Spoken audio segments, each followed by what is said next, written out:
To the rhythm of the Union of Soviet Socialist Republics anthem, we start this podcast where I'm going to talk about Transnistria, which is a country, in quotes, that got stuck in time and wants to commemorate the times of the Soviet Union.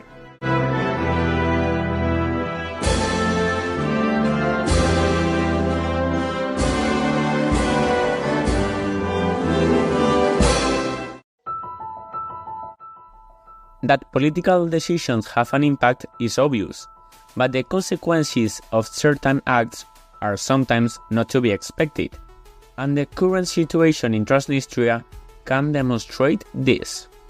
If we look at a political map and look for this territory among the states independent, we will not be very successful. For the international community, for the authorities of the rest of the countries, and for those who make the maps, Transnistria does not exist.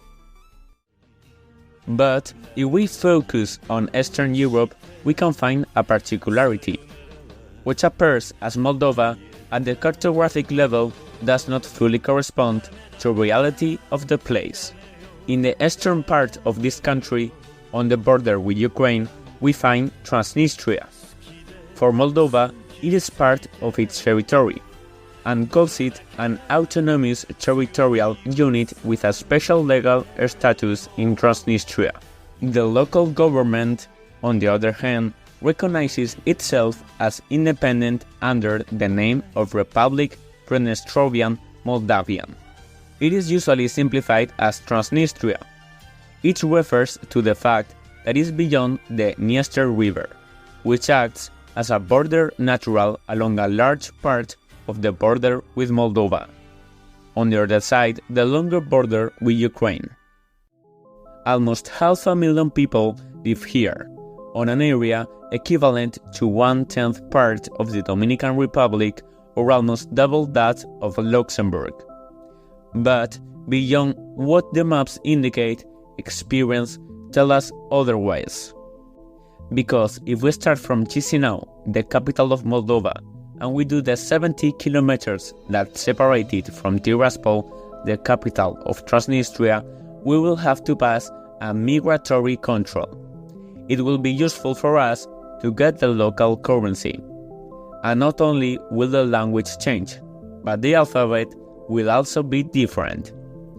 This is not a new situation. This has been going on since 1992. Historically, Moldova and Romania have been part of common entities. Both countries have deep cultural ties. Their shared language is Romanian, and they are Latinos. This is not the case in Transnistria, where there is a higher proportion of Russians and Ukrainians at the ethnic level, and the Cyrillic alphabet is used. To understand how this bizarre border situation came to be, we have to go back until World War II. Within the framework of that conflict, and by agreement between the Germans and the Soviets, it was created in 1940 the Moldovan Soviet Socialist Republic, which separated from Greater Romania. The following year, the current region of Moldova came under Nazi rule. Terrible war crimes took place there, and it is estimated that more than 150,000 Jews were murdered. In 1944, the Soviet Union would retake control of the territory. Neighboring Romania, although it was an ally of the socialist regime, making it its government apart. In this way, for almost half a century, these limits remained for Moldova. But behind closed doors, there were dissimilar stories.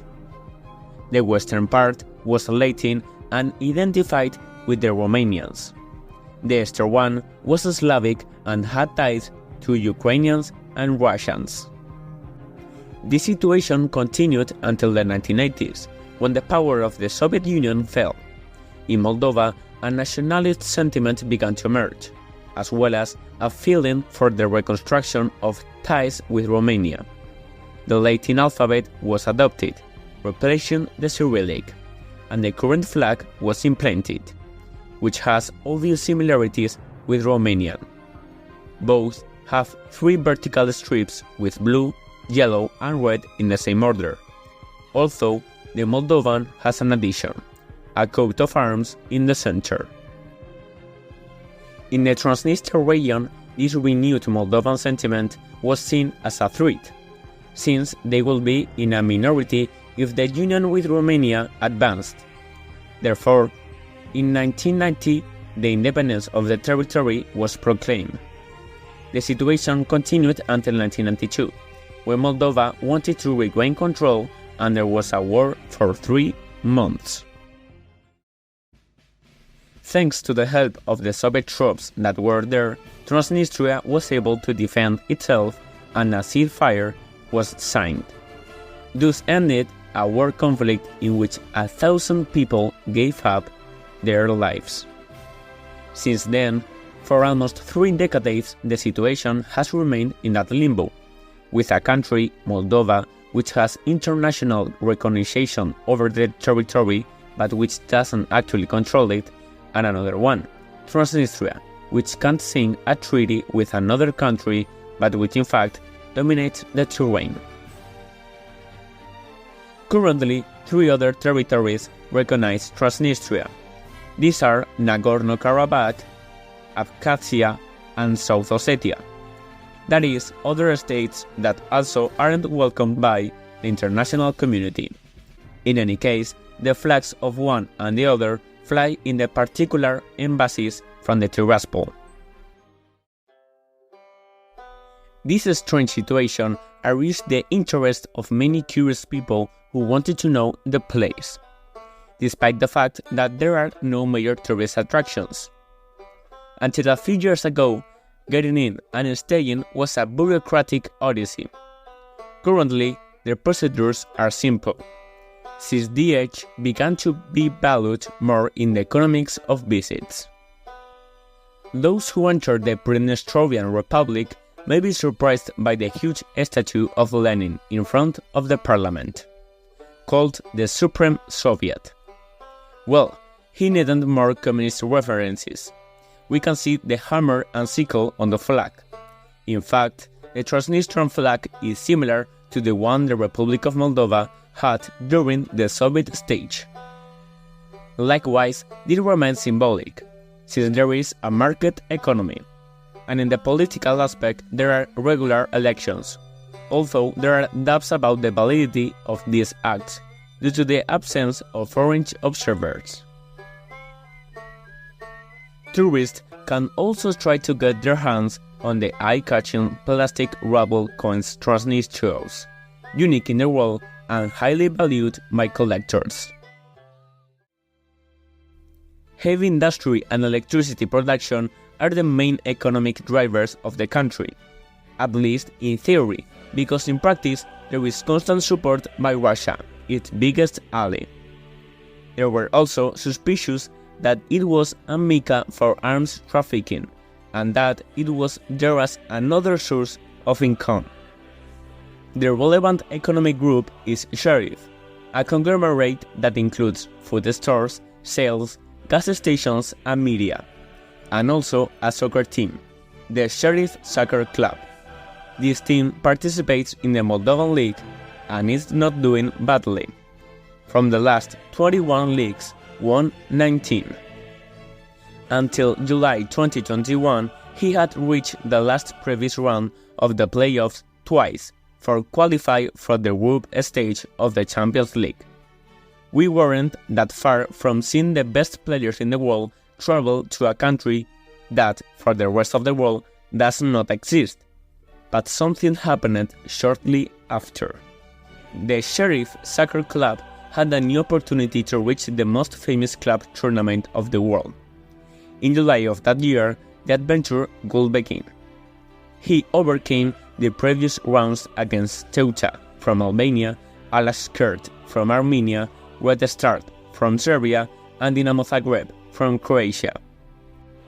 It was a big surprise, especially for the last two rivals with much more history in the competition. The Transnistria team which officially represents Moldova, finally reached the phase of groups. But defeat had just begun. The draw placed them in Group D, along with Shakhtar Donetsk, Inter Milan, and Real Madrid. The first team will be a joy for those from Tiraspol, since they beat the Ukrainian team at home. But no one imagined what would happen next. They beat Real Madrid 2-1 at the Santiago Bernabeu. Yes, a team from a country that does not exist in its first experience in the competition, but to what is perhaps the most famous soccer team in the world in one of the most iconic stadiums on the planet. The fantasy would end later, since the rest of the group match could only add one more point, so they could not qualify for the round of 16. But the place in the history books was already secured. But if we leave football and return to the territory, we can ask ourselves why Transnistria exists. That is, a country that has its laws, government, police, and issues passports, but that nobody considers it as such. Russian support is unavoidable, not only at the economic level. Since the end of the war, there have been troops in place, which has been criticized by Moldova, which considers it an interference in its affairs. Russia's intention to maintain its influence on its western border was clear with the annexion of Crimea in 2014, but it accelerated sadly with the invasion of Ukraine in 2022. Suddenly, Transnistria once again felt a war up close and was involved in the geopolitical chessboard of Eastern Europe. In fact, one of the first repercussions of the invasion was that Moldova asked to join the European Union that year. In response, the Transnistrian authorities request that their independence be formally recognized. It is difficult to foresee the future of this place, which for 3 decades remained in a strange limbo, supported by Russia but at the same time not even recognized by this country. The strategy was to maintain a negotiating ladder to prevent the Moldovans from wanting to enter in NATO or in the European Union. If the Russian giant changed tactics and decided to advance on that territory, it could turn it into a new Kaliningrad, into a Moscow exclave closer to the center of Europe.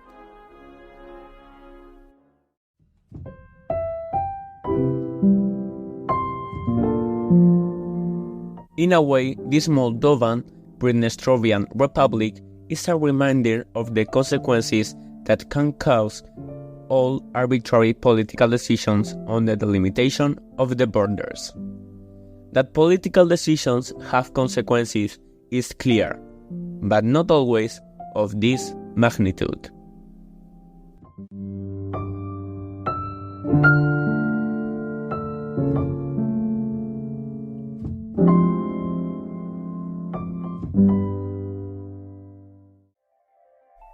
And here is today's podcast, but as always, a curiosity related to the subject.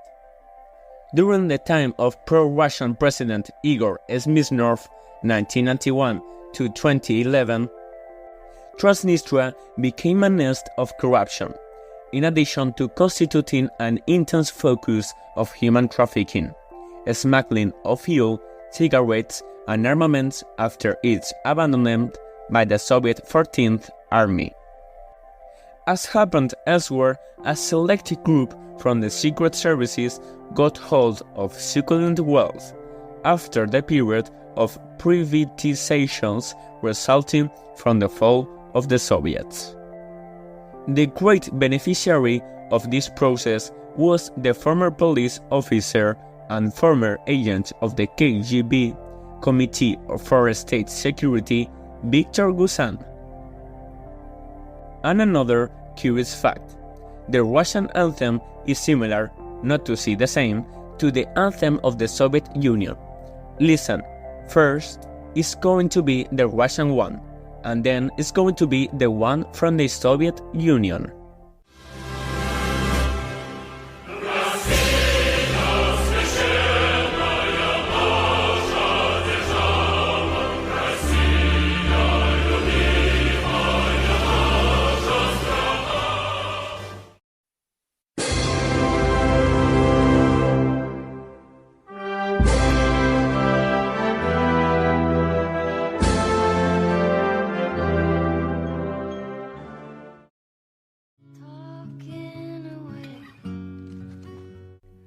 And now, all for today. Here is today's podcast. Do not forget to follow me, to vote for the next podcast, to follow me in all my networks, they are in the description, and if you want, send me a voice message to put it on a future podcast. I hope you liked today's topic. Bye!